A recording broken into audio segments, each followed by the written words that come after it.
So my name is Monica Villavicencio, and I've been in San Francisco for about 5 years, and I've held a lot of different jobs. But my current job is I'm a senior live video producer at Twitter, which basically means that I produce a lot of the live streams, specifically in the entertainment vertical. Entertainment in Latin America is my focus.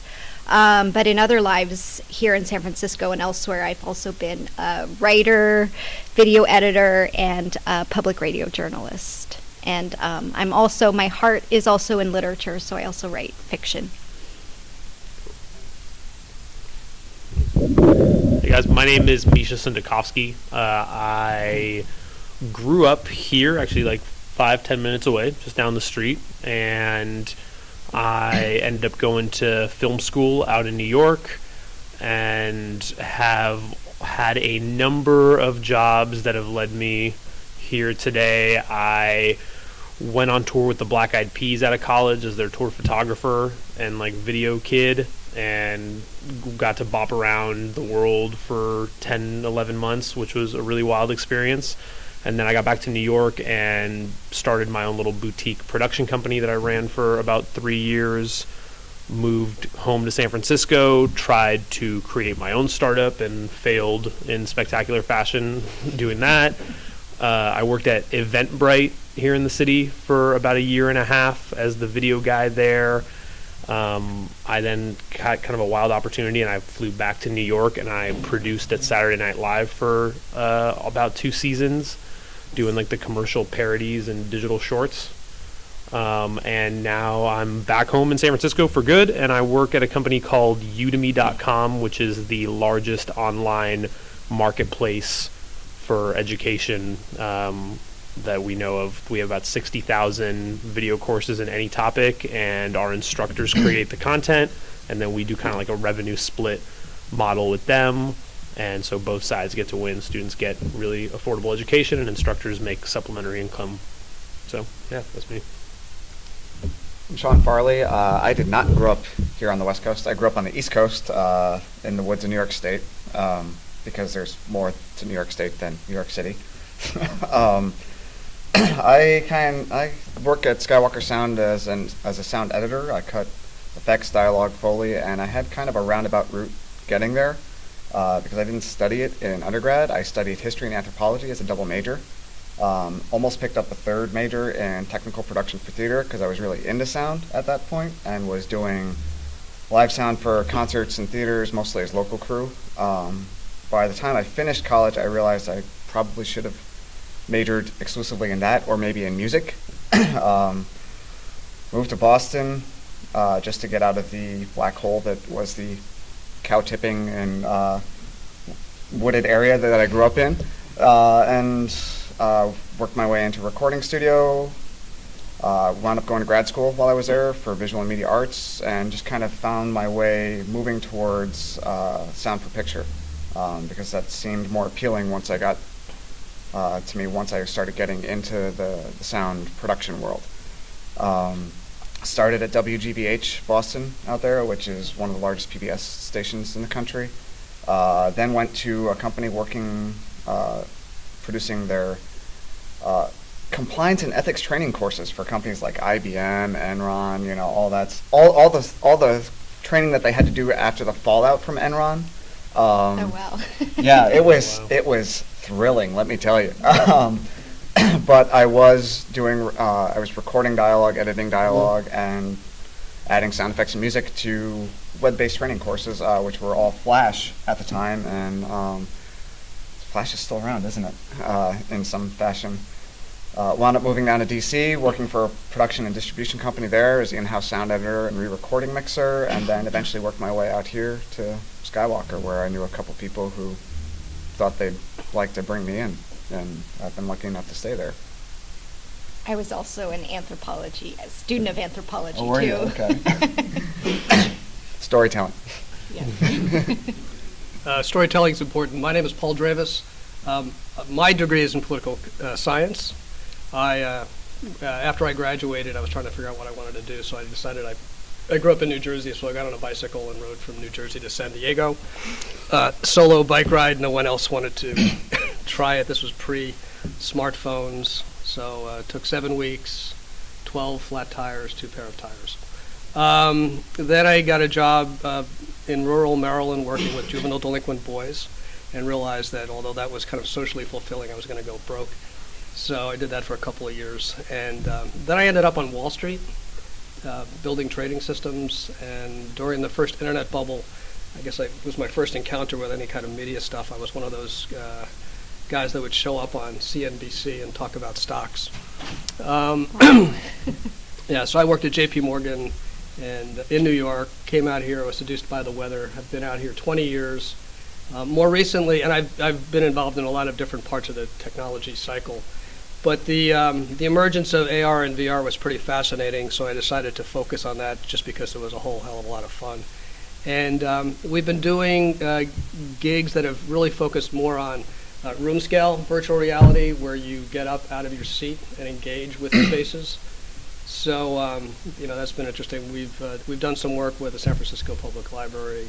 We last year on Earth Day, we rented out part of the county fair building in Golden Gate Park and put an event together. Toward the end of last year, Melinda Weil in the astronomy department here had me come in and walk folks through, what it would be like to land on the moon with the Apollo 11 moon mission. So that's on one side. We've done some gigs with seniors' homes, and one was 35 people came in, and a third of them were in walkers, and we had a great time. So I could go on and on with interesting war stories, but we also run a gig every other Wednesday in the Inner Sunset at Yancey's Saloon. We take over the Dart area, and we let people box or dance in VR. That's fun. Yeah, it's cool. Yeah, so it's not sitting there with a headset on. It's we want to get you up and get sweaty. I don't know, how many people here are familiar with Twitch? Show of hands. Yeah, so one of my passions is to make esports more like sports and less like what it is now, which is hacking at a computer and chasing a dragon. We'd like it to be more like sports, so playing tennis and things like that. So ladies and gentlemen, this is our panelists to start. I just thought, I think, now just maybe put the mic right in front of you to show better sound. Yep. That's really good, so you can just put the mic. Gotcha. close to you. Okay. Okay, cool. So I provided you all with note cards. And what I'd like for you to do is please write down 1 or 2 questions that you'd like to ask the panelists, right? And then eventually at some point I'll come around and pick up those note cards and I'll plug your questions into what we're doing, okay? And just as more housekeeping, for those of you who may not know, we've got the sign-in sheet over there, name badges over there, Girl Scout cookies over there. If you need to use the restroom, out and to the left. Okay? So, now that we know a little bit about our panelists, I would love to know, what did y'all want to be when you were growing up, when you were little, right? I know, for example, my parents were like, all right, what do you want to be when you grow up? And of course, I just watched Indiana Jones, and I was like, I want to be an archaeologist. I'd be curious to know, what's y'all's experience? What did y'all want to be when you grew up? So I was a very introspective child, so I wanted to be a psychologist or a journalist because I was really interested in people, and I was really interested in the lives and the interior lives of other people and myself. So, and I loved to write. I always had a notebook, and I would kind of write, like mostly journal. So yeah, psychologist or journalist was what I thought. When I was young, I was very, very certain I was going to be a professional basketball player. That's way cooler. And at around like 14 years old, I started kind of thinking, well, maybe I might not be a professional basketball player. And I actually very early on, someone asked, like my guidance counselor in 8th grade asked me like what I could see myself doing, and I was like, I don't know, film school. And it kind of just, that sort of snowballed as I got older, and I actually ended up going to film school, and along the way have had many, many like crises of faith that I didn't want to do this anymore. And then there are really like good days where I'm like, oh, I'm really stoked that I actually ended up doing the thing that I wanted to do as a kid. So I remember when I was maybe in 2nd or 3rd grade, I decided I wanted to be a paleontologist, so not too far from archaeologist. By the time I was graduating high school, I thought I wanted to study physics, to study light and sound, to learn how to do or to contribute to the special effects branch of films. Then I got into college and realized I didn't really like any of the professors or the classes in the physics track, and switched to history and anthropology, which I kind of liked, and wound up as an archaeology major, digging in the dirt, just digging different things. And yeah, that's kind of what happened to me. I'm not sure I was terribly inspired. I think I just, as a kid, I liked rock music, and thought traveling would be a cool thing to do. So and then they said, go to college. So I said, okay, we'll do that. And I got a degree in political science. So the rest is sort of history. I know y'all briefly touched on your areas of study in college. I would love to know if you feel like you ever dreamed in a million years you'd be where you're at now back in college, and how you saw either what you wanted to do when you were growing up, or what you studied at school kind of influencing you or pushing you towards this path. And by the way, you don't need to go in this order of like Monica to Paul. Like, there's no one who wants to jump in. Feel free to jump in. No, I did not envision this. I mean, my undergrad, I was English and creative writing, and my grad school, I was social anthropology. So it's totally different. But for me, I think I've always seen that my education is a chance to learn about just something that I'm curious about or interested in. So I haven't really necessarily done any particularly vocational degrees, and so yeah, it's always been a little bit of a surprise where things have kind of landed me. So I'm definitely a believer in study what interests you, because I think that regardless, a lot of the kind of hands-on skills and technical skills, I think that you get them through working. So yeah, for me, it's been a total surprise. Mine has very much been dictated by figuring out how to pay the bills. Like ever since I was like 18, I got into like my dream school from high school or whatever, and I very quickly figured out that meant that it cost a ton of money that I did not have.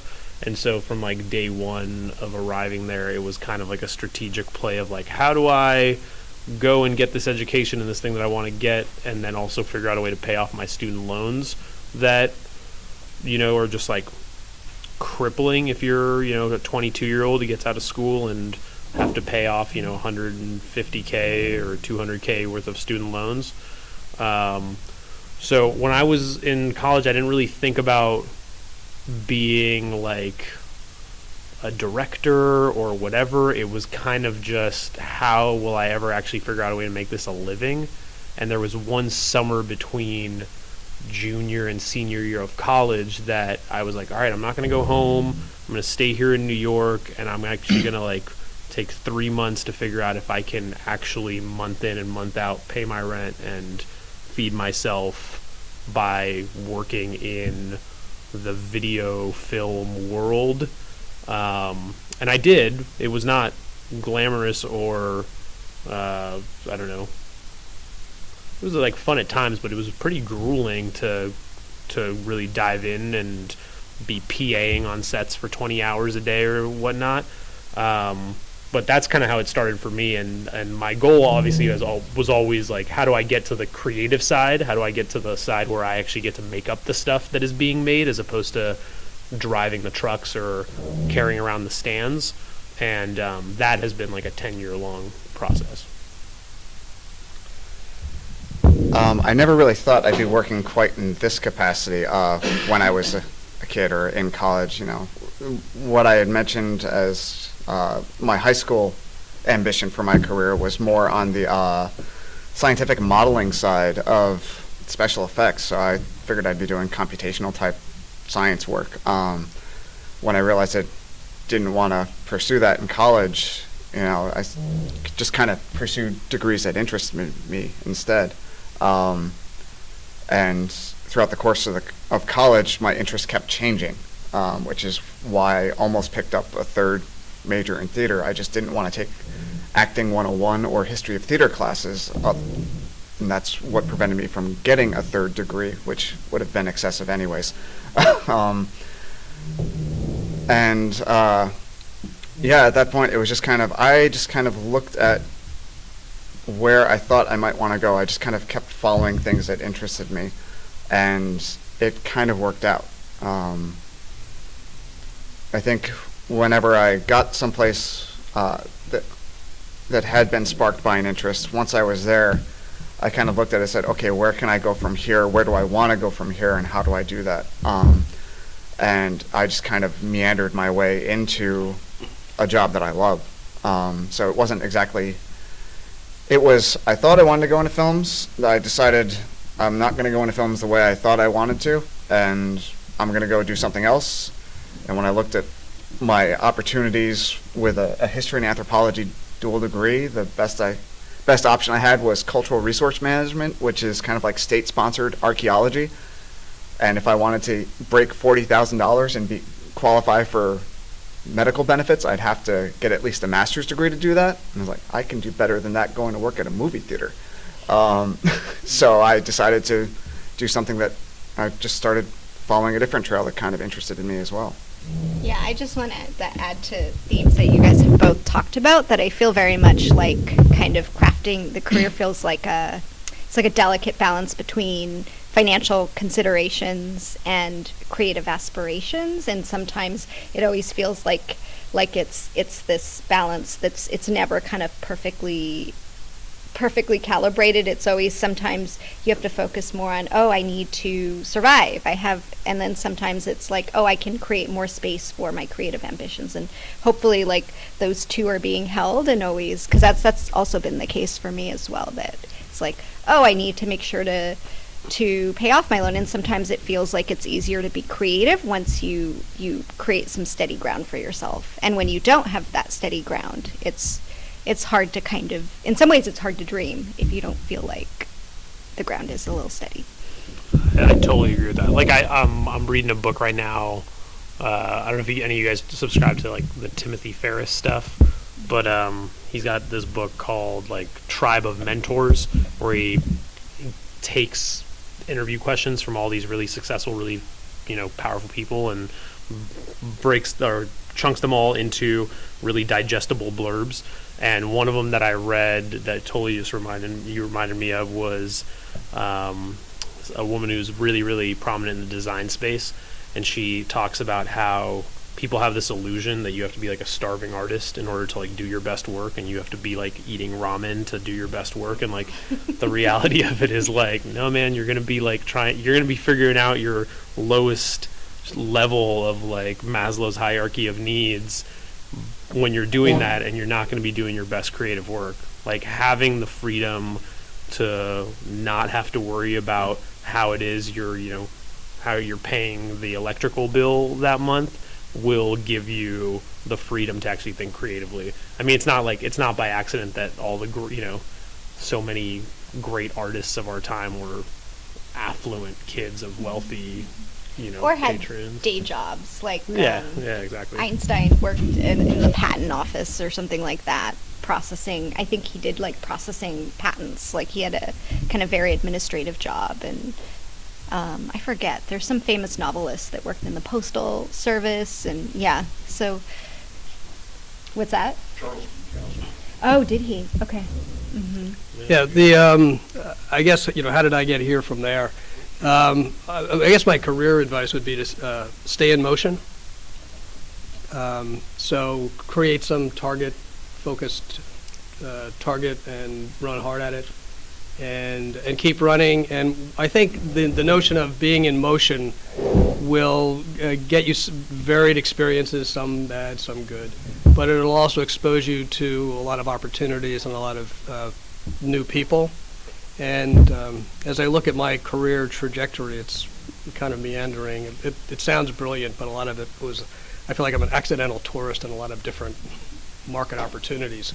And those opportunities came mostly, more often than not, I didn't hit the target that I was running toward, but opportunities came in from the sides, just because of the fact that I was in motion and in the marketplace and engaging with folks. So I would just, kind of view things as incrementally moving forward, recognizing that there are things that are going to pull you to the left or the right that are going to also shape your career.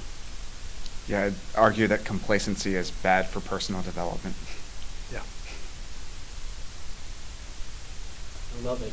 I love it. Y'all just, from the side hustle conversation to the talk about inertia, y'all just back me up whenever I say to these y'all. I love it. Thank you. They've heard this before? Well, I definitely talked to them about inertia, and I definitely talked to them about how the side hustle has to happen slowly, and don't get dismayed if you're not doing the side hustle all the time.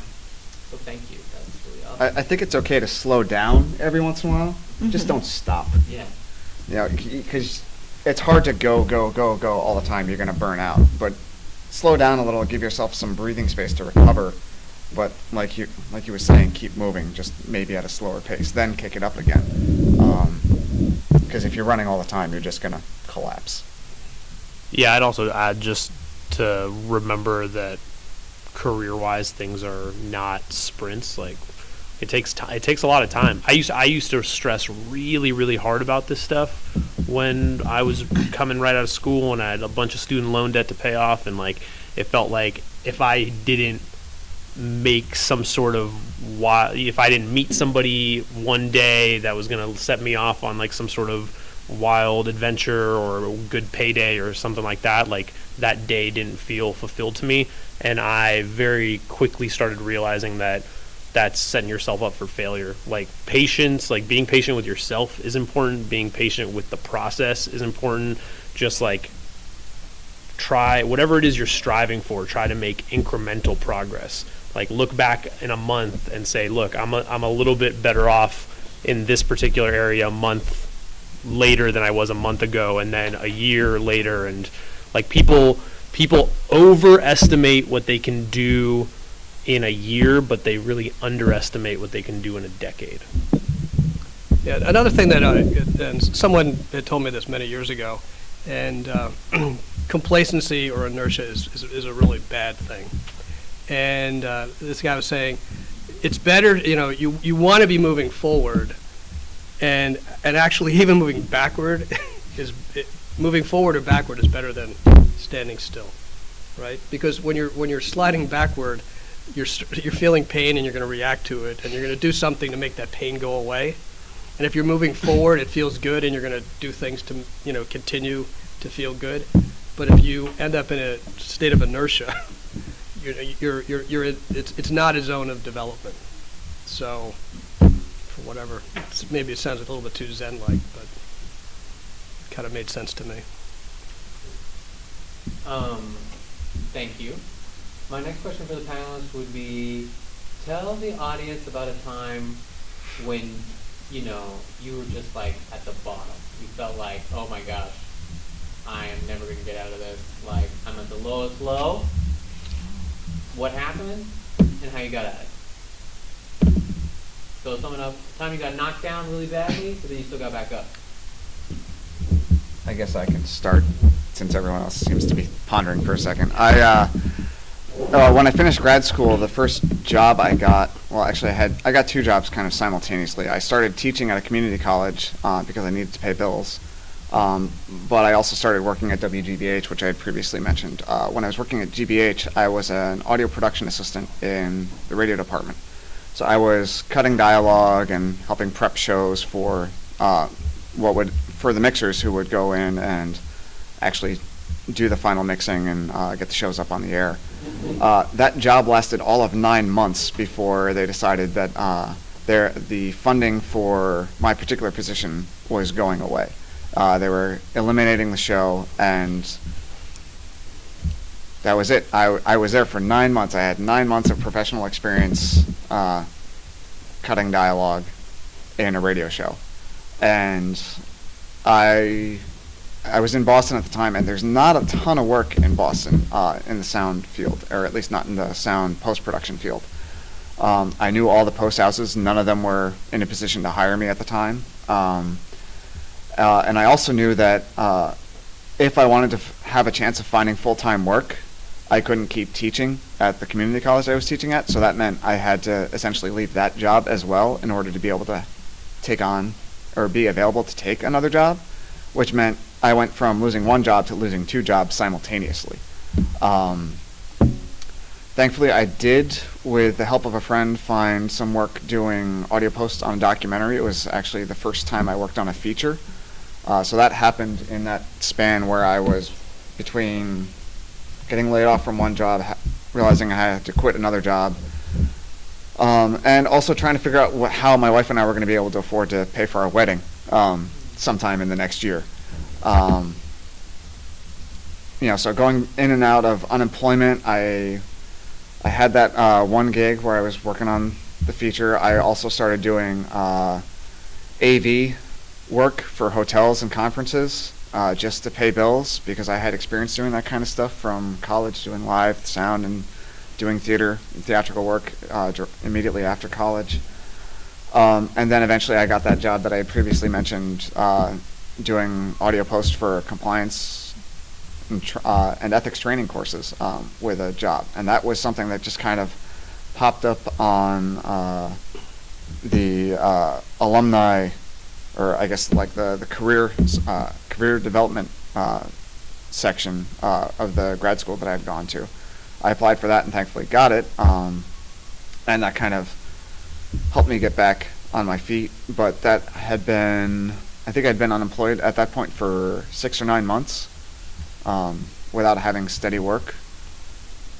So yeah, when that first job, when I got the news that that job was going away, it was, they told me, it's like, if you want to take the rest of the day, go home and chill out, that's fine, but we're only going to be able to pay you through the end of August. So I did take the rest of that day, and I was just kind of, oh crap. Not really sure how we were going to do that, because I had debt from grad school, had other bills to pay, and yeah, it took a little while, but I had to kind of persevere in finding any ancillary job that I was qualified for that was kind of tied to what I wanted to be doing, just so that I could actually keep my skills up, and then just relentlessly searching over and over every day. I feel like the word bills has been repeated a lot here today. Yeah. some worrying about bills. They never go away, and they're quite imposing sometimes, yes, aren't they? I guess there's a period that springs to mind. I don't actually know if it's my lowest, but it's basically a moment when I felt like I was in like kind of a plateau, personally and professionally, or I kind of had some personal disappointments and professional disappointments. And it was basically, so after a job I'd had in San Francisco, I was a writer and video producer at the University of San Francisco.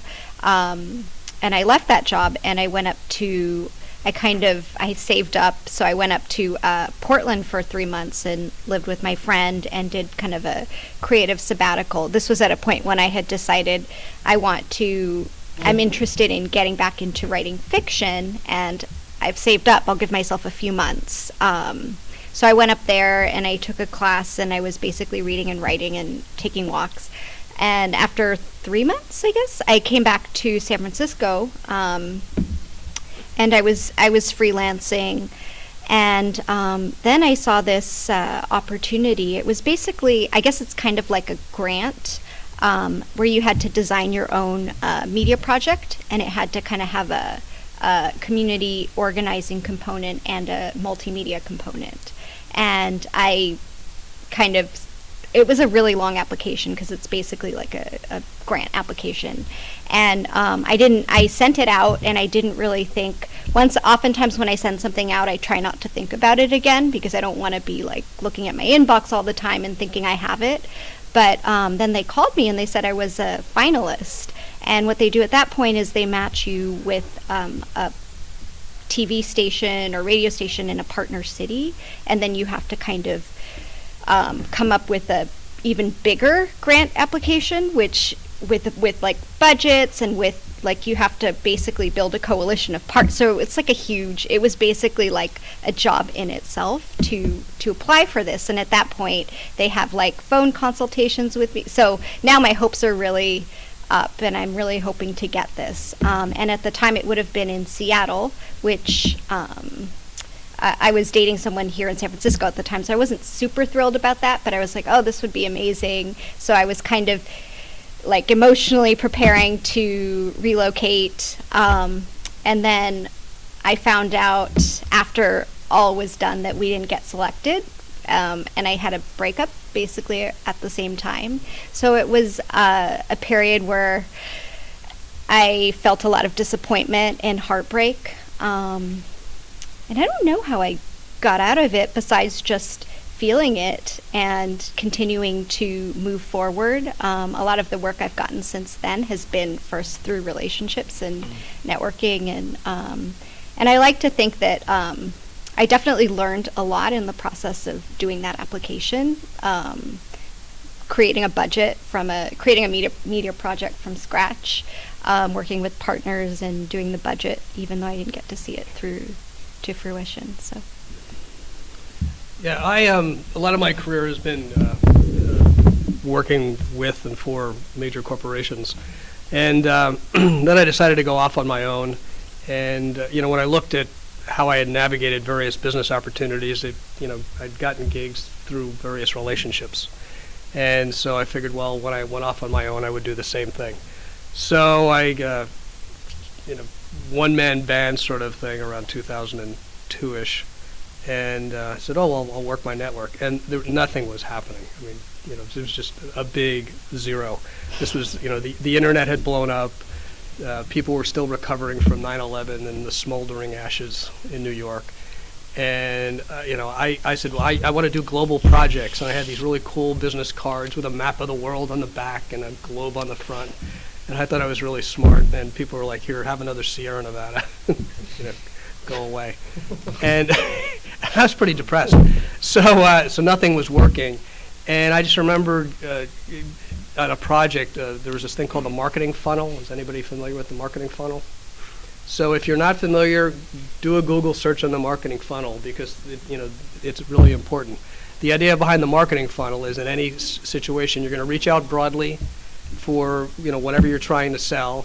And generally, if you reach out to 100 people with whatever you're trying to do, your hit rate is going to be about 3%. It doesn't matter.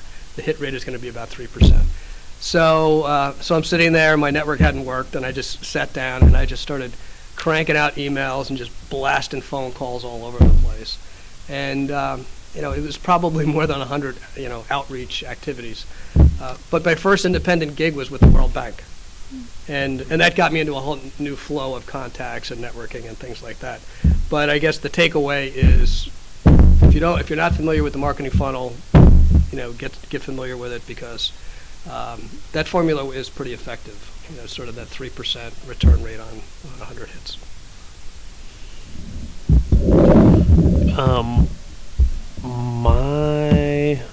What the question is? Your lowest point. All right. So as I mentioned, like when we first started talking, I got a pretty wild opportunity right out of school, and I got a phone call one day and was like, hey, just so you know, the Black Eyed Peas are going on tour, and we'd like to send you as like the media roadie. And at 22 years old, I was like, holy shit, like that's incredible. It just seemed like a stroke of total luck, like grace of God sort of situation. And of course I said yes, of course I'd love to do it, and it paid way better than any money I'd ever made before, and it was really wild. And the company that produced this thing was just a digital agency in New York, and their client was Bacardi Rum, and Bacardi Rum sponsored the whole Black Eyed Peas tour. So I was hearing all these things through their, people in New York, and was literally sitting around like on pins and needles every day, kind of wondering like, okay, like, is it going to be today? And then nothing would happen. Then like, is it going to be today? And nothing would happen. And it sat around for 2 months, really like that, waiting for this phone call to say, hey, you're gonna go on this tour like we promised. And finally it happened. And I pretty much had to like pack up my whole life in a matter of like 24, 48 hours, and went off on this tour, met up with the tour in Kentucky, and it was only supposed to be 10 weeks long. And I was supposed to deliver, which I did. I delivered a photo set, a video, a blog post from every single show. And as you can imagine, after 100 shows, that gets pretty repetitive. But it ended up lasting 10 months when it was only supposed to last for 10 weeks. And it was because I ended up going to the band's manager on my own, because this agency had not produced this whatsoever in an effective way.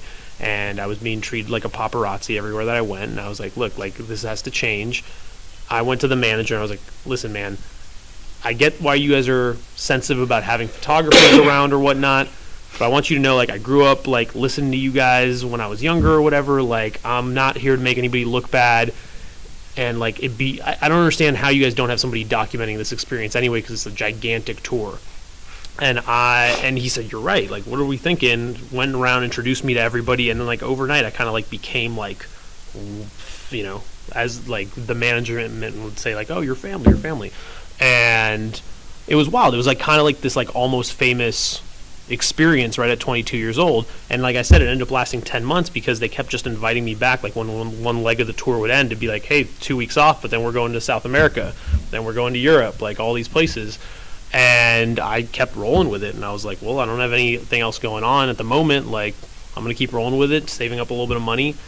And you don't even really feel it, but I can admit now, like, in hindsight, how me being 22 years old and all of a sudden staying in fancy hotel rooms and everything is paid for, and, like, you're partying with a band who at the time is like at the height of their success. It was kind of like, oh shit, I made it to this thing. And like, dude, I got through the tough part of college, and then now it's like life's good. Like, I made it and to success, or whatever I thought that meant at the time. And then it ended, and I came back to New York City and had no prospects for a job, and learned very, very quickly about how your family does not actually mean anything once the tour is over, and the people who you're like rubbing elbows with and shooting the shit with during the experience are no longer returning phone calls. And it was this very, very humbling experience of, wow, like, what do I do now? And also was a really humbling experience to just like get an insight into the entertainment world and how for lack of a better phrase, like how two-faced people can be. It was just something that I had not really experienced up until that point. And honestly, through like simply the fact that I am fortunate enough to come from a very strong family, and I have a strong like core of a foundation of like who my family and friends are, that it didn't affect me more than it did. And it did affect me quite seriously. Like, I remember being in New York, just moving into this apartment that I could not afford. The only thing I had in the apartment was a mattress on the ground and no idea how I was going to pay the rent next month. And it was funny because I remember distinctly being like, oh shit, this is terrible. Like, I have no idea what to do next. And I'd say, like, I don't know, it might be the type of person I am or whatnot, but in moments like that, that's when all my synapses start firing and I start getting kind of creative, and I'm like, oh, well, maybe this. And then, and it started with like one production assistant job, and I went from being like this tour photographer who had access to like anywhere we wanted to go overnight to being the dude who had to go get everybody's coffee and had to go run around, do random runs in cargo vans and go pick stuff up all over the place in the tri-state area.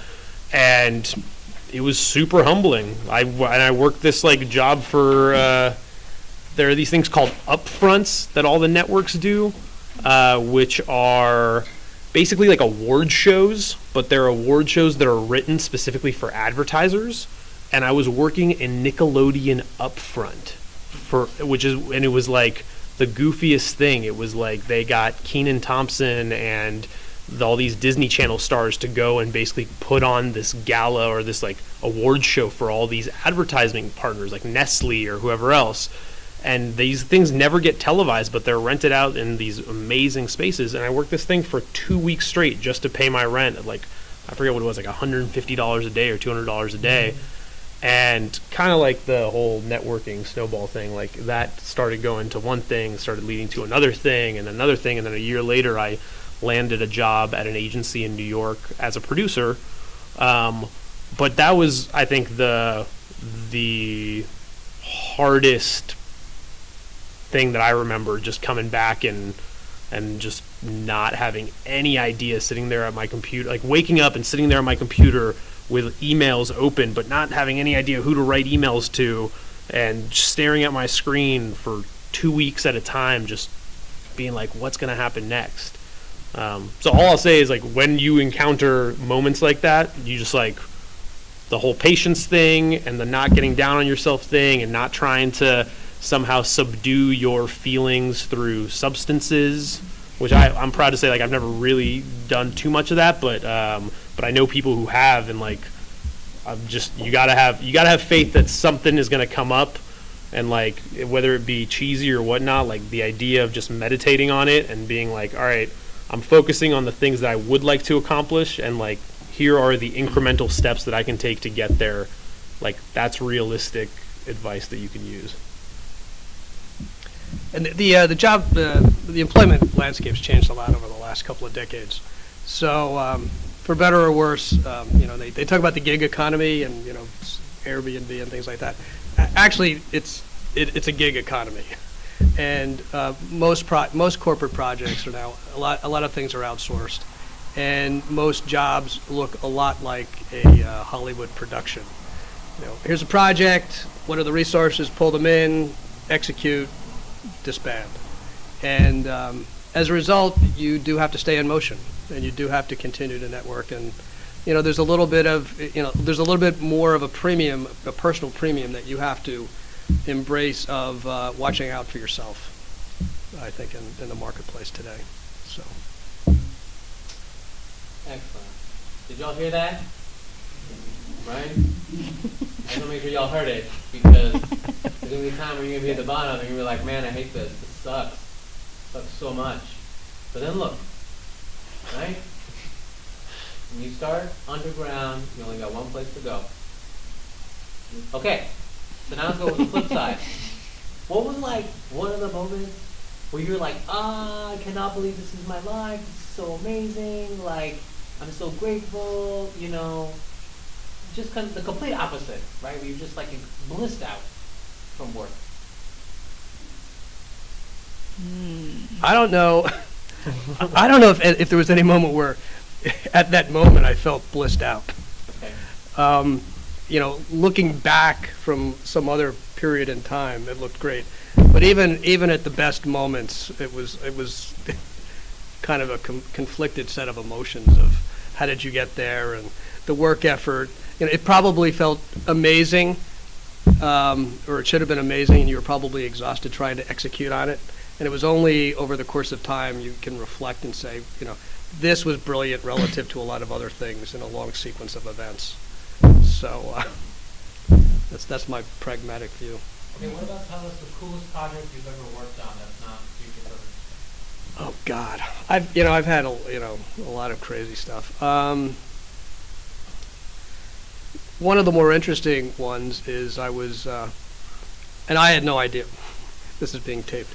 I had no idea what I was doing.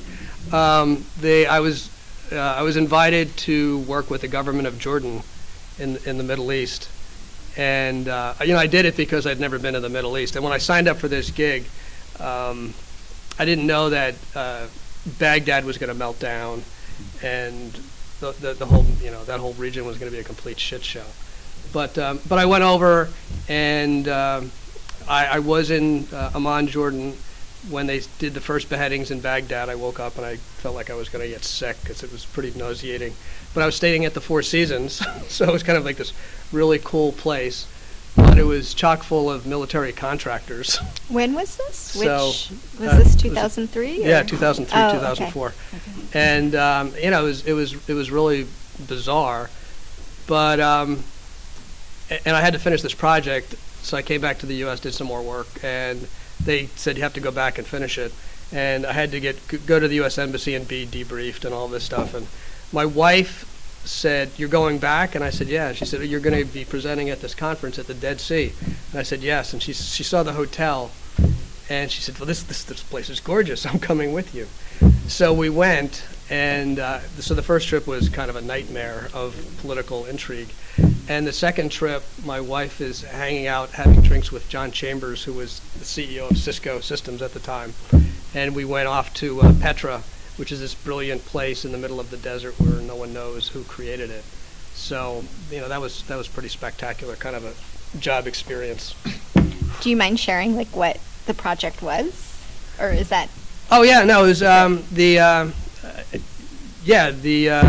U.S. has a pretty strong relationship with the government of Jordan, and their economy is pretty non-existent. So we were trying to do business development. So we were focused on telecommunication build-outs and things like that. Cool. Yeah. Yeah. I mean, when Arya asked the question, some of my international experience springs to mind. With my current job, one of the highlights last year was I produced a show in Milan, Italy. It was in partnership with Nike, and basically, it was essentially a big, very dramatic and emotional commercial for shoes. But what they did was they had these three champion runners that they had selected. They'd scoured the world and they'd selected 3 runners, and they were training these runners for at least a year, to break the world record and run a marathon in under 2 hours. So the show was called Breaking 2, and so we produced the show, and me and my colleague went to the racetrack, which was actually outside of Milan in a place called Monza. It's a maybe it's like a Formula One racetrack. I don't know, but they picked it because of the material it's made out of and the way it's level and the temperature at a certain time in the morning is everything optimized for the runners. And so we were there, and everyone who was there for the race got very emotional, as there was one guy in particular who was really incredible, and I was amazed at how he basically ran at a consistent pace the whole. I forget how many miles is a marathon. Do you guys remember? 26.2. Okay, so his pace was consistent. He was basically smiling the whole time. He didn't end up breaking the record, but it was very emotional to see him. Everyone was, it was basically a stadium full of people cheering him on. And then there was one guy who was the last guy who was kind of having an off day, and everyone got really emotional that he kind of finished it, even though it was clear that he was lagging really far behind everyone else. So it was just a very kind of, it was a commercial for shoes basically, but it was a very beautifully produced commercial for shoes. So it was fun to work on that. I have another fun story. Yeah.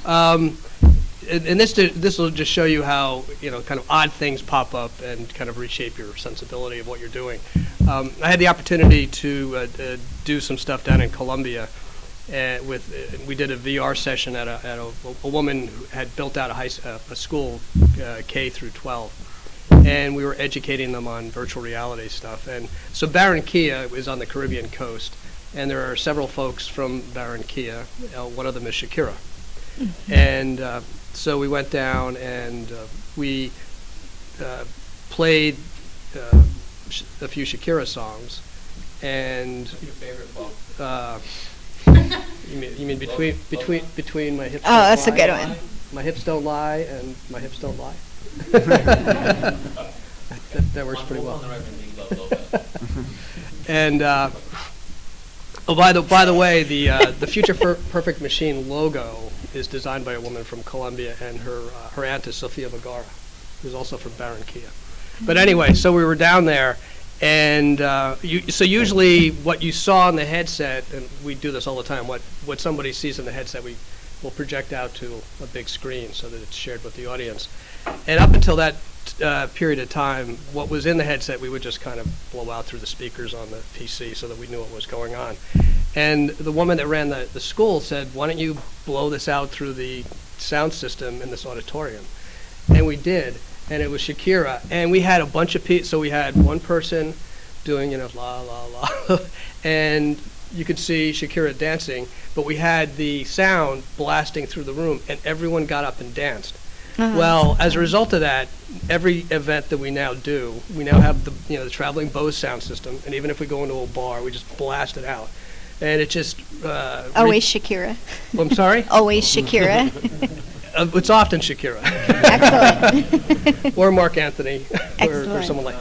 But yeah, no. So it just reshaped, how what type of engagement we were, pursuing, and we've been doing that ever since. So anyway, and that wasn't it wasn't really an idea of mine. It was just somebody saying, "Try this," and it worked. So we kept doing it. So I guess high point for me was probably the first time I got a call from one of the supervisors at Skywalker asking, like, "So are you available to start on this date on this film?" And to kind of put that in context, I should probably go back a few years. I had gotten into a point where, kind of like Monica, I was in my current job, I was starting to feel kind of stagnant. The challenges in the job weren't really all that great. When I had initially started, they were pretty good, but I quickly got up to pace with everything that the company was doing. And within 2 or 3 years of being there, I kind of saw that this company does not have legs. It's not going to survive. And that company and all the companies I had worked at previously were all pretty insular. So that meant that, unlike some of these people who had been working with a lot of different clients and had been building up networks through the projects that they were working on, my network was extremely small and essentially non-existent because the clients I had were the companies that I'd worked for. I didn't have outside clients at any of them. So I was very fearful that if the company went under, or if I, for some reason, had to leave the company, that there was a good chance that I wasn't going to be able to continue doing the work that I enjoyed doing and the work that I had put so much effort into getting into. So I started a very concerted effort to expand my network on my own, not necessarily through the immediate work that I was doing, but I started becoming a larger part of the community online, because this is kind of right around the time that the internet was after the internet bubble burst, and we started getting more social stuff on the internet. So YouTube was just getting started.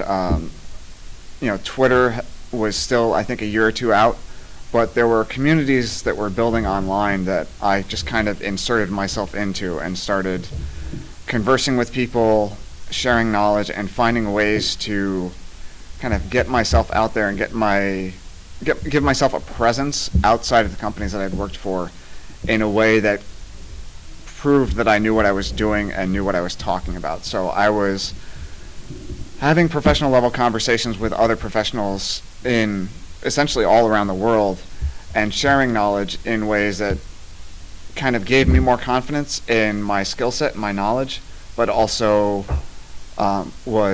had people turning to say, "Hey, that's kind of cool. How'd you do that?" So it was helping me create a name for myself, but it was all stuff that I had to do. I had to go out and do on my own. So I would go to work, and I had 9-to-5 job, but then I would come home and I would spend 2 to 3 hours almost every night doing work on this kind of thing. Essentially I joined a site that I still help run called designingsound.org, and it's a completely community-run knowledge-sharing blog. So it's just kind of like the encyclopedia of sound design now, the unofficial encyclopedia of sound design. And that helped me. That's kind of how I wound up getting all the connections in Skywalker that I had that eventually turned into the job. So when I got that call, it was okay, I just spent the last 5 years trying to expose everyone else in the world to who I am and what I can do, and it worked.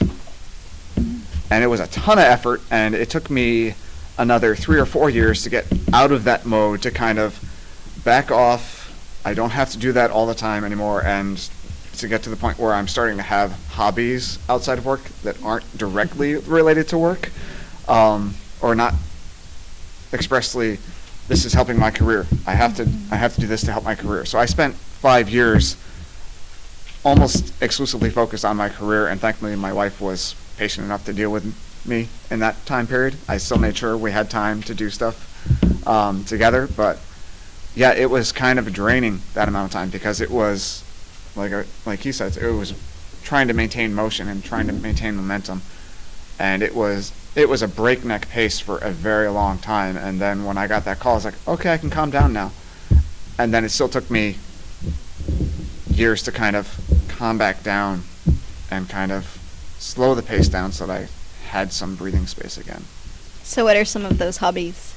I just finished building an analog synthesizer. It took me about 90 hours all told, but it's an 8-voice analog synth that's kind of it's not anything I designed myself, but it's a recreation of the Yamaha CS80, which is, if any of you have seen the original Blade Runner, the synth is all over that soundtrack, and it's kind of an iconic and really rare synth, so now I have a modern remake of it, essentially, which is, I just got it working last weekend, finally, so I still have to eventually put it in its case, but I have one more IC chip that I have to swap, because I had a bad one from the factory. So yeah, I'm getting back into playing music and guitar again. And I still go out and record sound effects, because I'm still a nerd and I can't completely divorce myself from work when I'm not at work, but I was going to say, all that sounds pretty work-related. It's somewhat, but the key thing is I'm not putting it all online all the time. Okay. Yeah. Nice. Yeah. I have 2, I guess, anecdotes about the times that I've been like, wow, this is really awesome.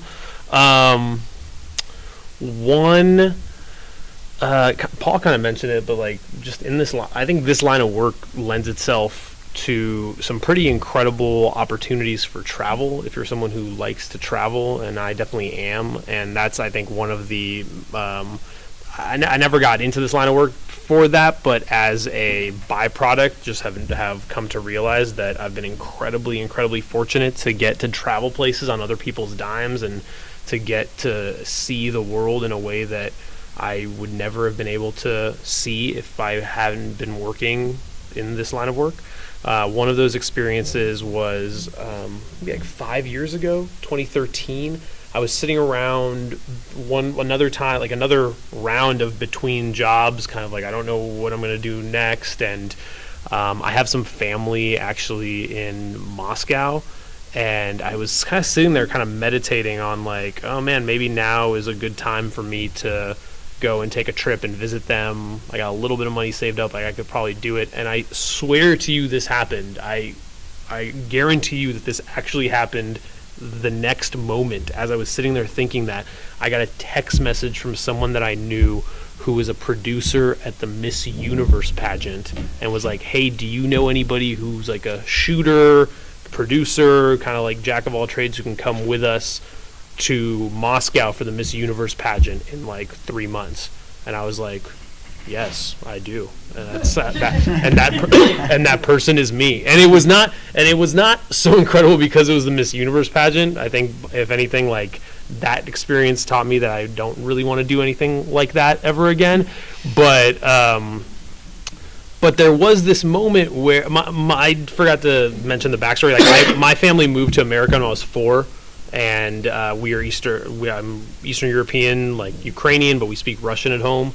And during this 3-week-long production stint, with the Miss Universe pageant, we were staying at a very fancy hotel, accommodations paid for, everything like that. And just walking around on the streets, I was very face to face with this moment of, whoa, man, like this is what my life was supposed to be. And I was like staring at all these people and this life that I was very much supposed to live, or what I was born into living. And, you know, by the sheer graces of good fortune, ended up moving to San Francisco when I was 4 years old and have this totally different life, and was there observing it as this very, very privileged guest. And it was just like I was overcome with gratitude for the path and the journey that I had been fortunate enough to take to get there. And it really was like something special that I carry on with me, and it reminds me every day when I'm sitting in like creative review sessions. You know, we had one today at work where we're doing a bunch of ads and I'm reviewing creative, and I get to sit there and you say, hey, let's move this around a little bit, or let's do this, or let's do that. It's like, you know, it really humbles me to think that that's the life that I get to live when this was the life that I was supposed to. And that's one. And then the other anecdote I have is shortly before this happened, and this whole text message thing of like, hey, do you know anyone who wants to come with us?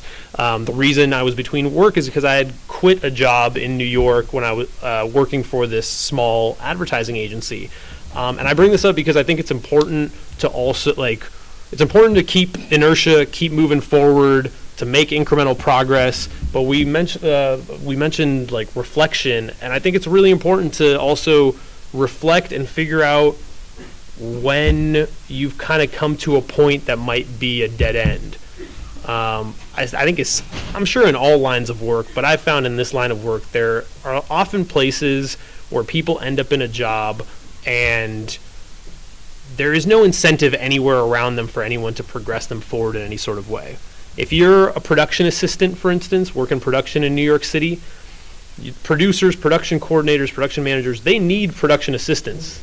They really do. Like there isn't really an incentive for you to say, hey, you're a production assistant. You might get bumped up to be a key production assistant, but it's not like, hey, you're doing such a great job, I'm going to make you the producer of this next thing. I'm sure that kind of stuff happens. It's never happened to me. There have been multiple times where I've found myself in situations where I'm like, wow, the person in front of me happens to be 40 years old and is still doing production assistant work. What does that mean for me? You know, like, what does that mean for me 5 years from now, 10 years from now?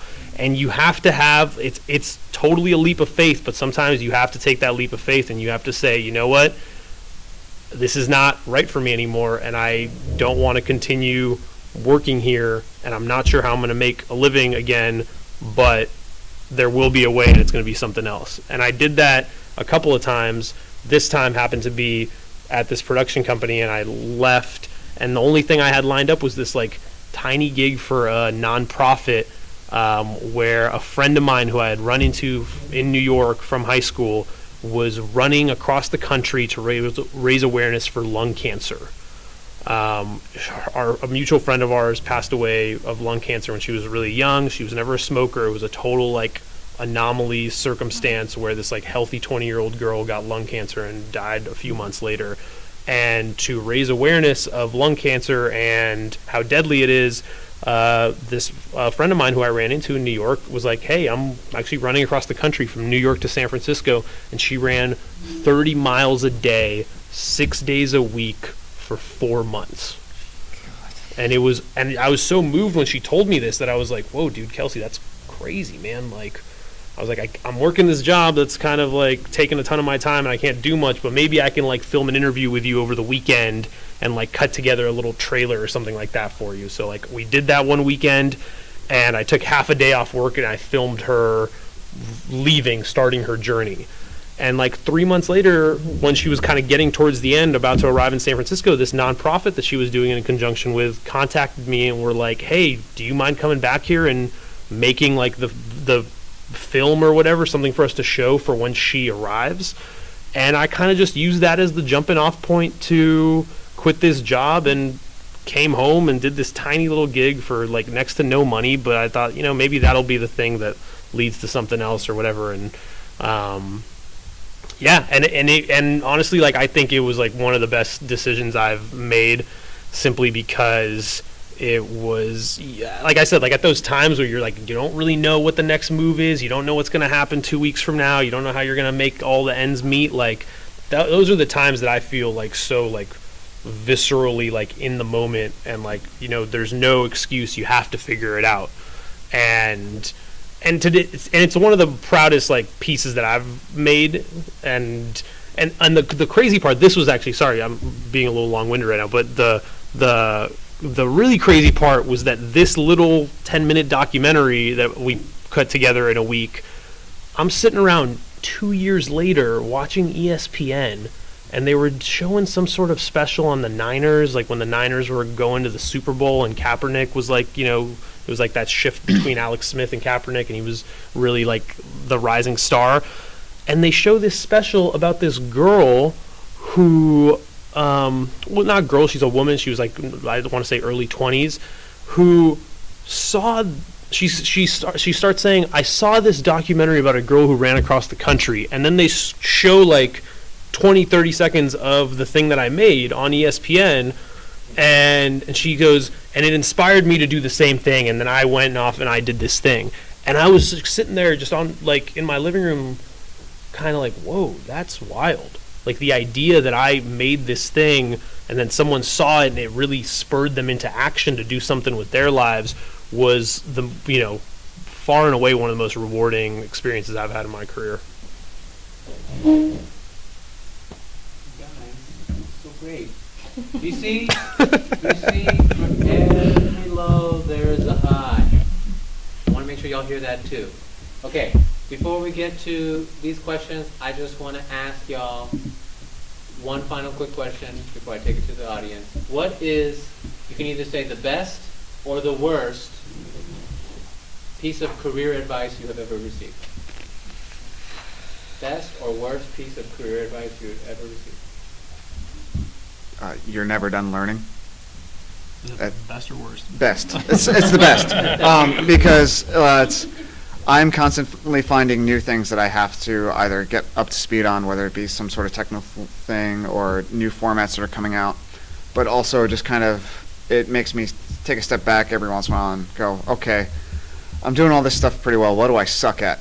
What do I need to get better at? And, you know, to the point where one of the supervisors that I work with at Skywalker a few years ago, when he was receiving a Career Achievement Award from the Motion Picture Sound Editors, which is a professional organization, and this is a guy who's won multiple Oscars in the past and all this other stuff, and he said, they probably just want me to retire, but I don't want to retire yet. I feel like I'm just starting to get good. And he's in his 60s, so, you know, that is every person I've run into who I look up to in the field, they're always trying to learn something new. They're always trying to improve their skills. They're always trying to find new ways to approach the work and new ways to tell a story through sound. So it's, you're never done learning. Just remember that, and don't stop trying to find new stuff to learn, because if you do, then you're getting stagnant. You're not maintaining forward momentum, and someone's going to surpass you, and you're going to lose all your job prospects. If you found me on Skype or WhatsApp, I'd have to say it says always learning. That's for me as well. And it's it's true today, and it's going to be even more true tomorrow. Like it or not, the pace of change is going to accelerate, and that's just the deal. So the best tool is to just keep engaged and in the process, it's also, it's not the first question, it's not the, you know, what are you doing, it's why are you doing this. So when you go and explore, it's usually going to be the second question that's going to have the more potent and impactful piece of content that you can work with. Just on the theme of why, I was going to say a worst career advice, which I'll share too, but what you just said about knowing why, the question of why makes me think of, this isn't specifically career advice, but this is something I think about a lot. I don't know how many of you guys have read Man's Search for Meaning, Viktor Frankl. He was a Holocaust survivor, and in his book he explores why is it that some people kind of were more resilient. I guess I don't know if that's the right way to characterize it, but were able to kind of withstand the horrors more than other people. What was it that kind of fueled that with some people? And it was a sense of purpose, and a sense of purpose comes from knowing your why. So, which when I think that's sort of career and life advice, right? It's like, and oftentimes taking a step to think, why am I doing what I'm doing, or why am I not doing something? So I think always asking yourself why, or carving out space to know your why is good. But I was going to share some bad career advice I got. So my mother's family is from the Philippines, and my dad's family is from Nicaragua. And my dad's family in particular, I would say, they were definitely, they wanted me to go to college, but I wasn't from a family that's like, go, dream big and go wherever you want to go. It was very much like, can you stay here and go to whatever college is the community college that's close by, and then you get married. And they're also a very religious family as well. So my first job when I graduated from college, I went to college in New York City, and then my first job when I graduated, I taught English in Tokyo. And all of these choices, my dad and his family were always like, why do you do these things to us? Like, I think it's just this way of living was very scary to them. So I remember I came back from Tokyo, and I didn't really know what I was going to do next. And I was trying to think of what to do, and I had come up with some ideas. And I remember I went to visit my aunt, my dad's oldest sister, and she said, gosh, I don't even know what it meant, her metaphor, but she was as we were talking about my career, she said, remember that you are the fruit on the tree, and the man is the trunk. And so as you're thinking about what to pick, keep that in mind. So that was it. What does that mean? I think it meant, don't have your own life. I think it meant like, let's say a job that will allow you to be a mother. So that would be like a school teacher, or just remember, like, take into account like gender roles when picking your profession. So, yeah. Yeah, that's not a great career advice. No. I'd say the best piece of career advice that I've ever received, I don't know. Somebody very, very early on, like before I was like 13, 14 years old, once told me, so like I said, I was certain I was going to be a basketball player, and I, like 12, 13 years old, I was playing basketball with a lot of people who were a lot older than me, and playing pickup every Saturday with a group of men who were in their 30s across the street from my house at the playground. And I was just about to start high school, and one of these guys who, I'd gotten to know every Saturday or whatever, and, we all knew each other just from playing basketball, says, so you're about to start high school, huh? And I'm a Jew, and I was going to a Catholic school, and they knew that, and so they kind of were like, well, look, man, we want to tell you a couple of things before you go to high school. And the one thing that really stuck with me is he said, be the person that makes good contacts with people. He was basically explaining networking to me at 13 years old or whatever, at 14 years old, and I didn't really know exactly what he was talking about, but he was like, just like, make good contacts with people. You never know where anyone is going to end up in life 10, 20 years from now. Like, don't get into silly, arguments or silly fights with people. Just like, make good contacts, be friendly, be amicable. That doesn't mean you have to sacrifice your ethics or morals to do so, but just like generally be a pleasant person, and like that, those things pay off in the future. And honestly, like I gotta say that is probably the best piece of career advice I've ever gotten. There have been so many times where, as an adult, people have contacted me out of the blue because of a random thing that I totally forgot about, that I wasn't thinking about at all. Like the Miss Universe thing, I think, was an interesting example of just someone who I knew in New York from a couple of times, and it was echoed actually when I was at Saturday Night Live. One of the producers who's been there for like 30 years. I'm very much the type of person, I'll go seek out mentors, and like when I don't know something, I'll like go and find somebody who I think is an expert at it, and I'll try to like politely start gleaning information from them. And he said to me, this is, and in fact it was the strangest place I've ever stepped foot into to this day. It was a very, very wacky environment.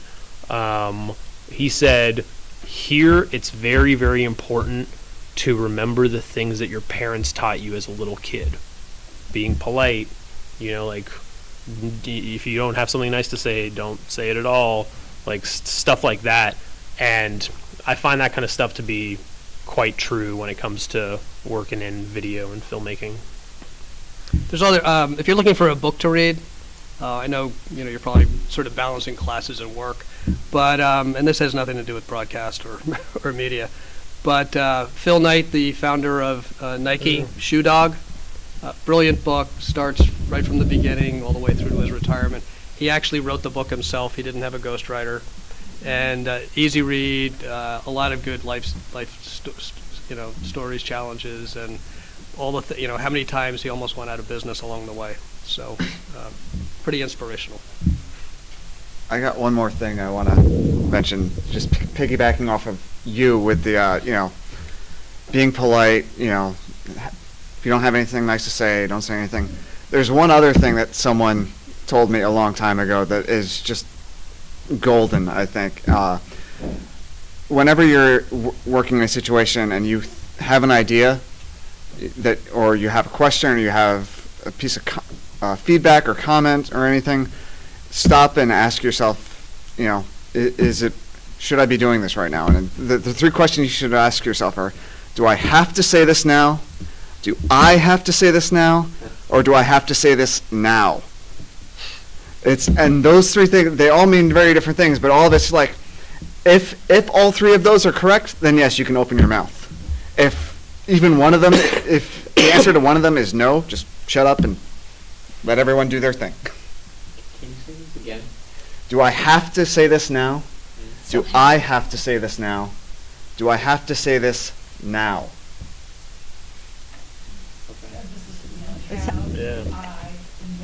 Yeah. So is this something that has to be said?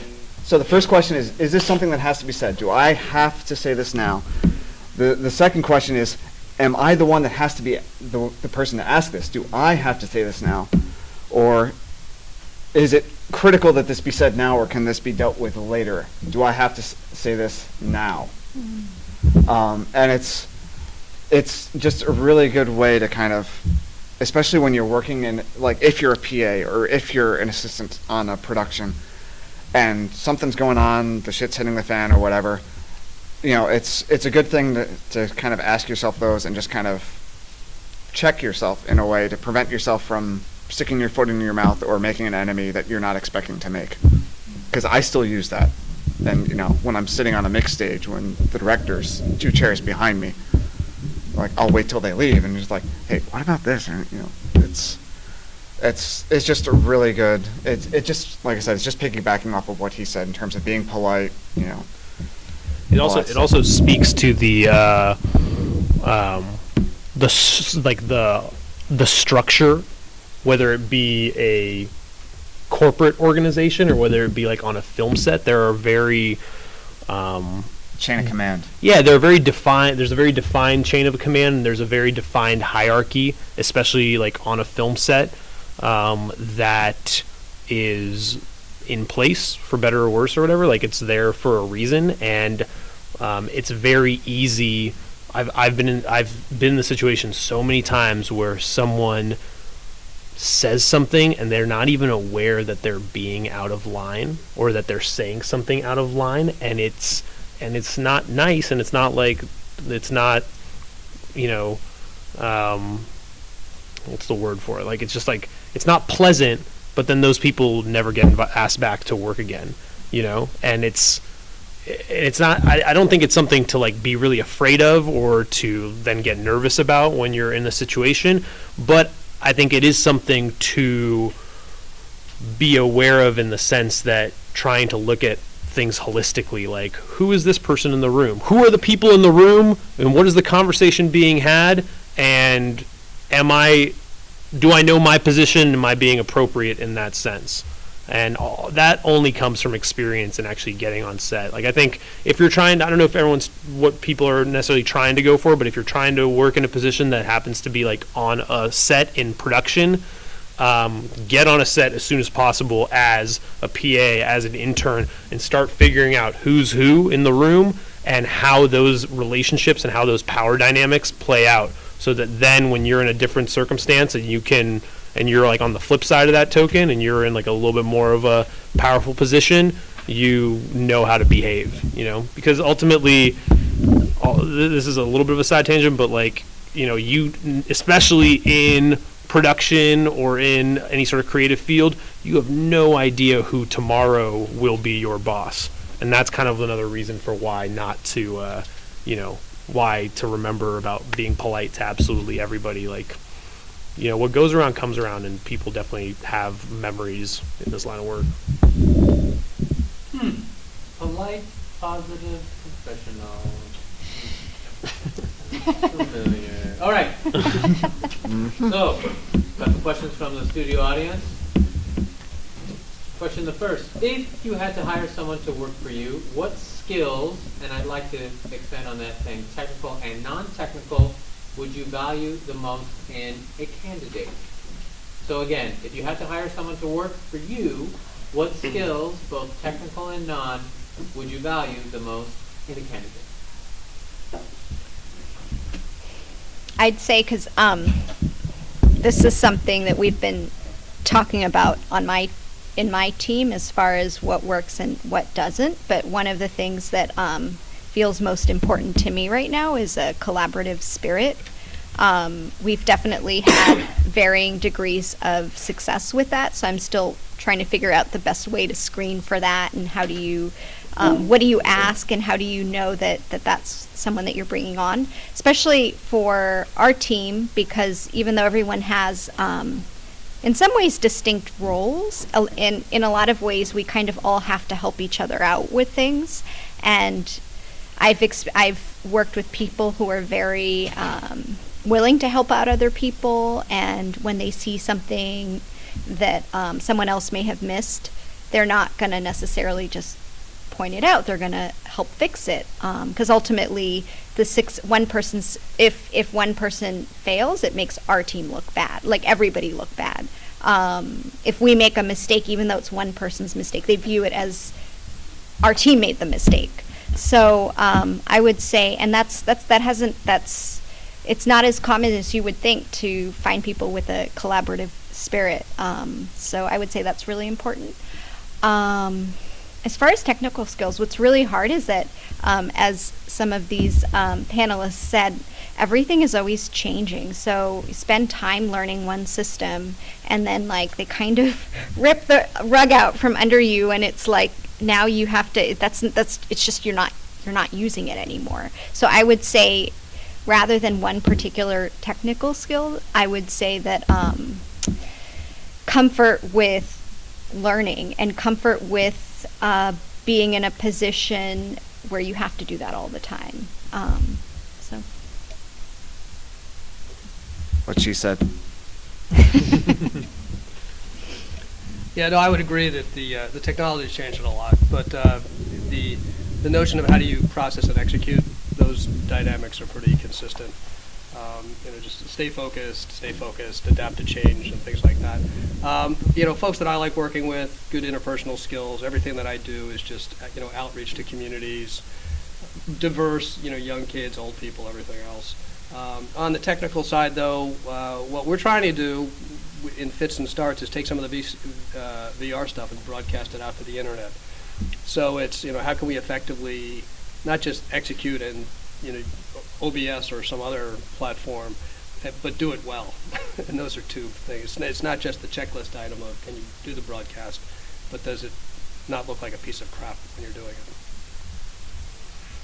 Yeah, mine are, technical skills-wise, I think it's tough because it very much depends on what specific avenue you're going into. So I'd say just like technical competency is obviously something people are always going to look at. From my experience, though, like the people that I've hired and that, that the thing that I look for is emotional intelligence, common sense, and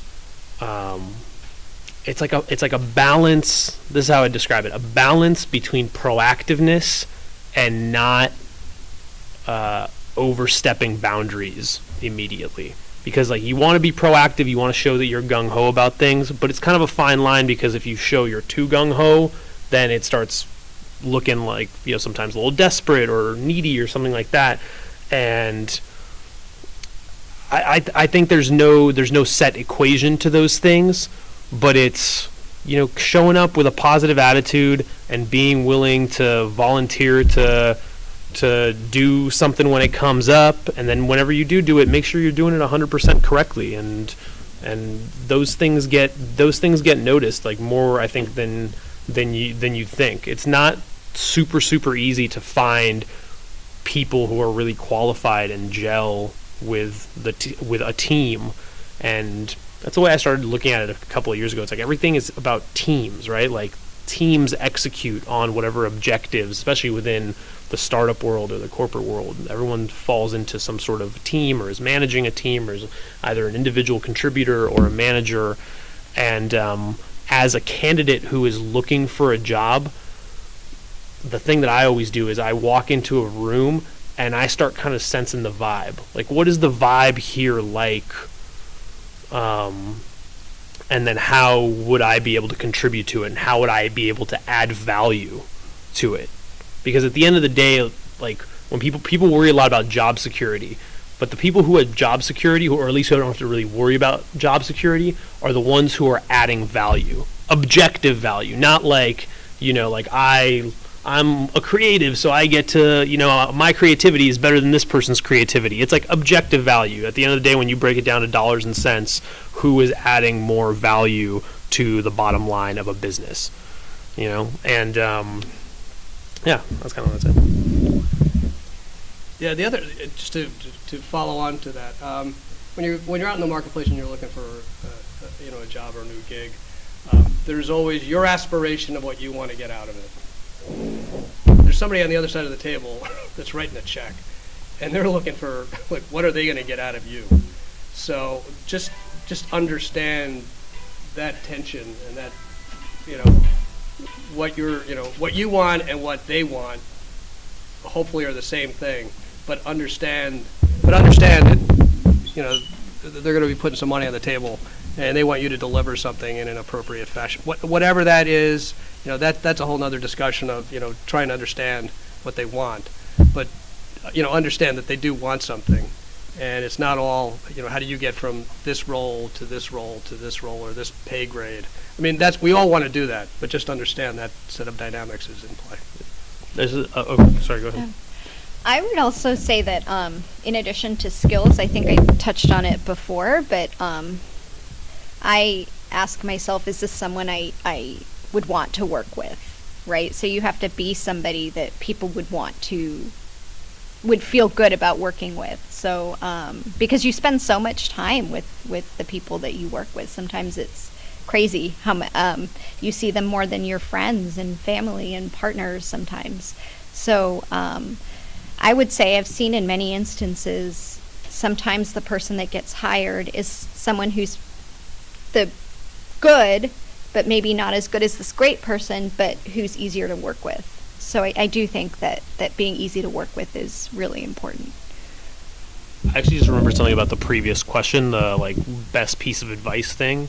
I have a super goofy one that came to me from an Uber driver on the way to a job interview.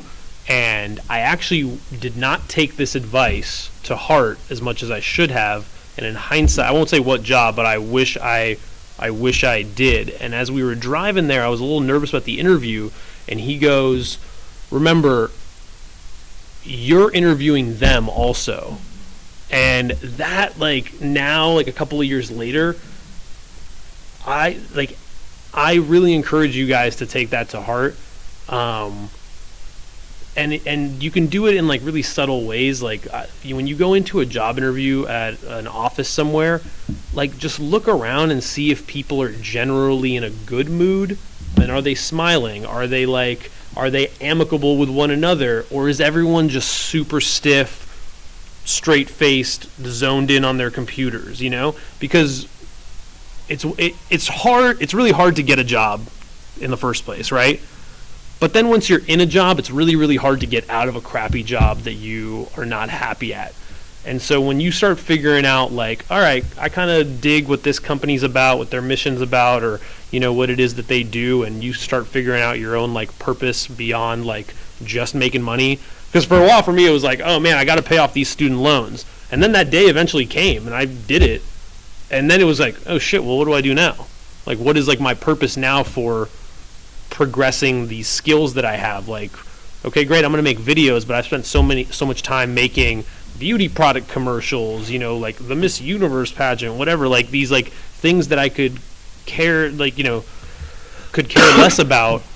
And then it kind of became like, well, damn, now I have all these skills. How do I actually use them to benefit, like, or to benefit my own like personal mission statement in life somehow? So I encourage you guys to definitely do that. Great.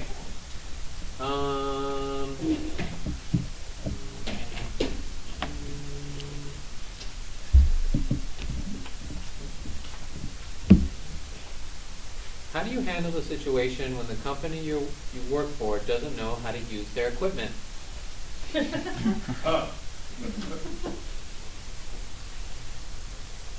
Hopefully that's why they hired you. Yeah. Has that ever happened to y'all? We're always the one that has the equipment that nobody knows how to use. So, Yeah, I haven't had that. Or it's if they don't know how to use the equipment that they have, that's why they've hired me. They brought me in to purposely operate that equipment. So yeah, I don't know that you're going to run into that too often unless you're working for a government agency as a contractor, because then that happens.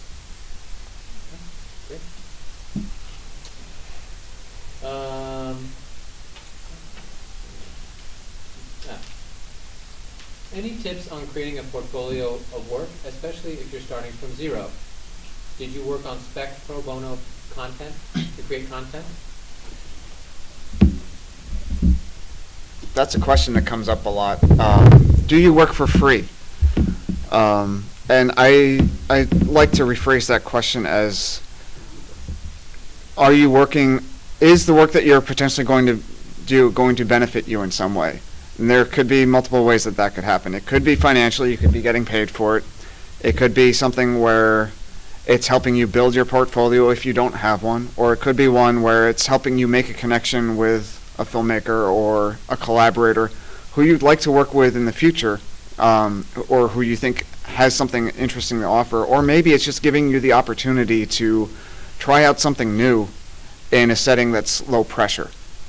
So I think if any of those kind of meshes, then that's a great situation. If it's the kind of thing where it's you're being asked to work for free and you're not really feel like you're getting anything out of it, you're not getting any challenge, you're not expanding your network in a way that you like, or then, you know, do that cost benefit analysis for yourself. But yeah, when you're starting out, you're going to have to do as much work as you can. But you're in a great place to do that if you're in a media production program in a school. If you're studying sound, there are filmmaker students here. If you're a filmmaker student, you know, maybe there's a journalist student that you can work with somewhere to, you know, do a story with. make those connections here in the low pressure environment where there isn't a financial risk involved, or a financial failure could break someone, to make some of those connections and develop your skills. And then when you get out of here, look for ways to keep doing the work. The only way to build up the portfolio is to be doing the work, and you're better off doing work with other people, for other people as a collaborator, than you are just doing it for yourself, because then you're bringing your aesthetic to something, and you can say, well, this person wanted this, and this is how I achieved it. Whereas if you're just doing it for yourself, it's like, yeah, I just thought I'd try this out, or I wanted to do this, and that's not, like what Monica was talking about with being a team player, or being part of a team, and Misha mentioned that as well. Being able to point to something, saying, yeah, I did this project with this person. Here's what they wanted. Here's how we work together. Here's what I did, or here's like the other people that I worked with. So I did this and they did this. And building your portfolio that way is going to also help you just build up those collaboration skills in general. And for the most part, your work is probably going to annoy you within a few years. Like that early work that you did, you're going to look at like 2, 3, 5 years later and be like, oh God, what was I thinking? And you're going to keep doing that every 2 or 3 years. You're going to look back and be like, oh God. You're just going to keep getting better, though. Just accept the fact that you're going to hate everything you did in the past, and you're getting better. So it's a good sign if you hate your previous work. But because you're still in school, one, you're in the Bay Area, so there's an unlimited number of crazy ass things you can get involved in,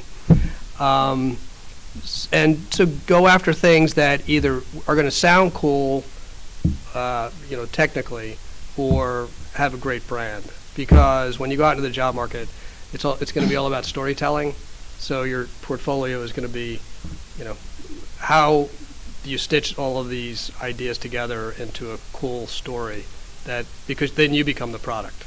So I would focus on building your brand, building your story, and then all of these pieces that you're going to pull together, are they additive in a positive way to your storyline? And I'd say be strategic about it. Like, definitely, if you're in a place where you're starting from absolutely zero, like, yeah, do stuff for free. Like, but make sure when you do it for free, you're getting paid, not necessarily in dollars, but you're getting paid in a high quality product that you have at the end to then show somebody.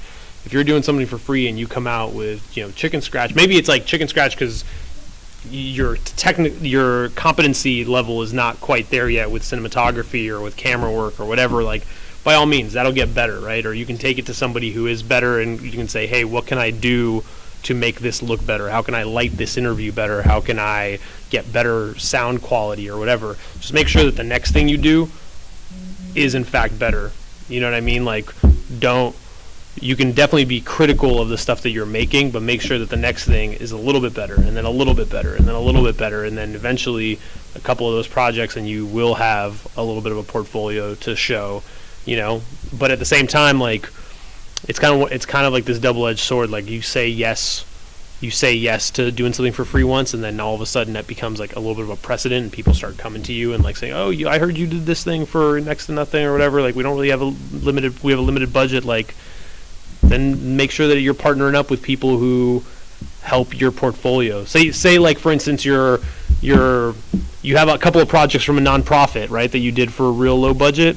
Okay, cool. And then a medical device company comes to you, and it might make sense because you don't have anything in that realm to show, like, to diversify your portfolio. So maybe you do say yes again, but then like the second time, it's like, medical device companies have money to spend, like, there's also that kind of thing of understanding, like, who is actually telling you that they have a low budget and are being genuine about it, and who's telling you they have a low budget but really are in a position where they could be paying more money.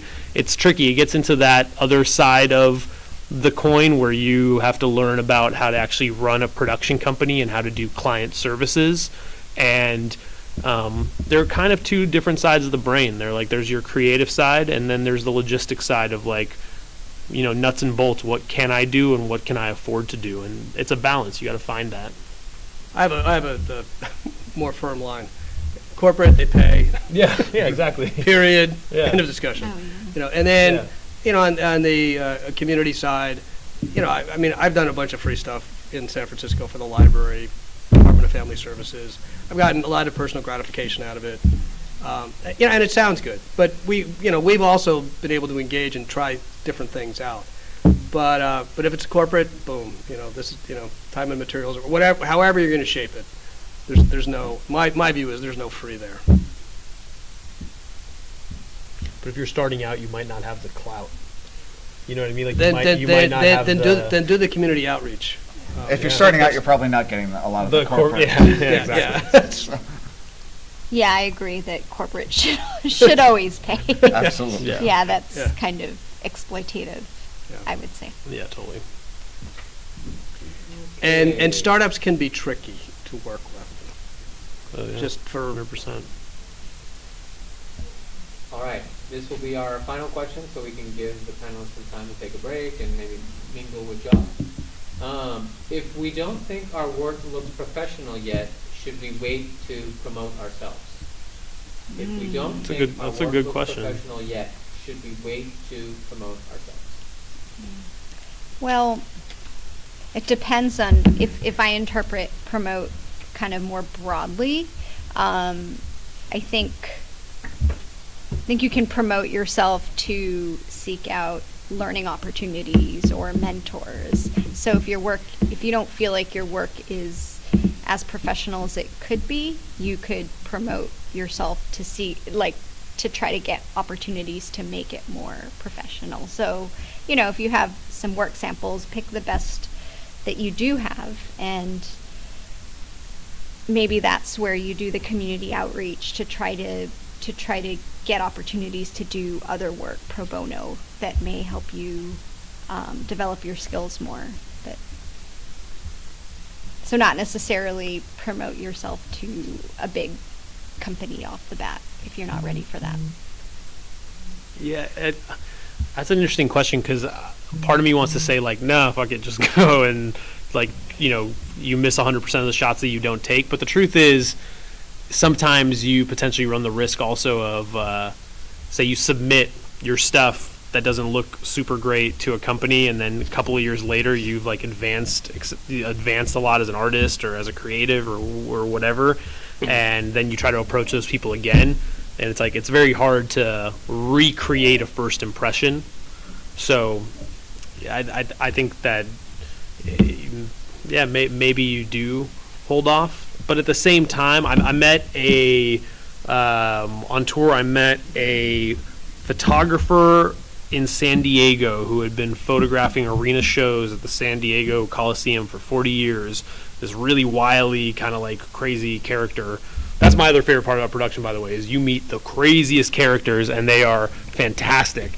And this guy, I was just starting out. I was like, you know, trying to be a photographer and trying to literally like learning as I was doing. Like I got this gig, but I had never been paid to take a photo before in my life, but I wasn't going to say no to it, you know? And I just went and I did it. And when I met him, he kind of reiterated that mentality. He was like, look, if you're presented with an opportunity and you are super you're scared because, look, I don't know if I have the technical skills to actually pull this off. Say yes. Just go do it. And then landing the gig is hard enough in itself. If you're presented with an opportunity where you have a door that's cracked open, shove your foot in it, and then get real cunning as to how you figure out how to do it very quickly without telling people like that you are not, you know, that you don't know enough. I mean, I get that that's risky because you very well it could blow up in your face if you actually don't deliver, but like there's a certain level of like guts you gotta develop in order to do that, because say you do pull it off and it is great, that's a contact who you're going to have for a long time, who knows that, man, this person jumped in and like delivered way better than we even expected or whatever. You know what I mean? Like it's there's I agree. Yeah, there's totally. I mean, my whole career has been, you know, kind of Yeah, leaning into stuff that I barely knew what I was doing. Yeah, you say yes, and then you go and learn it. And then you learn it really fast. And it gets back to, the marketplace is changing, technical skills are changing. It's all about execution. Now, clearly, you're going to see some stuff in front of you, and you're going to say, "Whoa, this is way out of my league." And then you hire people. Yeah, but more often than not, it's going to be a stretch goal. It's not going to be, "Oh, I'm not an Olympic swimmer," So. Yeah, the trick is finding that point where you're treading water or just barely treading water as opposed to drowning. Yeah. You got to challenge yourself. But especially since we're in a metropolitan area like San Francisco, I mean, there are communities you can get involved with to like Scary Cow or 48-Hour Film Festival, stuff like that, where you can go and work with other people on, like I said, low risk basis, because there's no financial stuff attached to it except for maybe Scary Cow if you're paying the membership fees.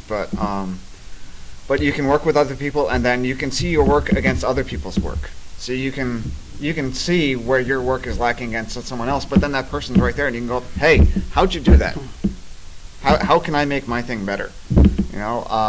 So that I think really that's kind of key, because that was one of the things where when I felt like that job I was at where I was getting stagnant and I was worried about the insular nature, was I was working by myself and no one I knew was seeing my work, and it was hard for me to compare the work that I was doing with other people, so I was really self-conscious about that work. And it wasn't until I found other people outside of those companies to talk to about work and about the craft that I started getting more confident in my abilities and my skill set. I'll also add, be very careful with what you take credit for, because a reputation takes a lifetime to build and a moment to destroy.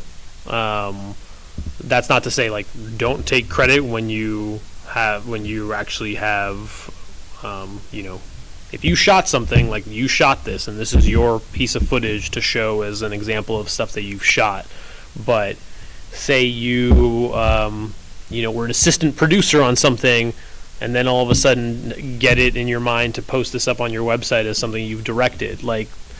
Those are things that very, very quickly come back to haunt you, and it's a tempting position to be in, especially if you don't necessarily have a large portfolio to kind of stretch and say that, "Oh, I did this or I did this," and perhaps that works sometimes better anecdotally in conversation. But if you put stuff on your website that is not yours, I predict sooner or later that stuff comes back to really haunt you.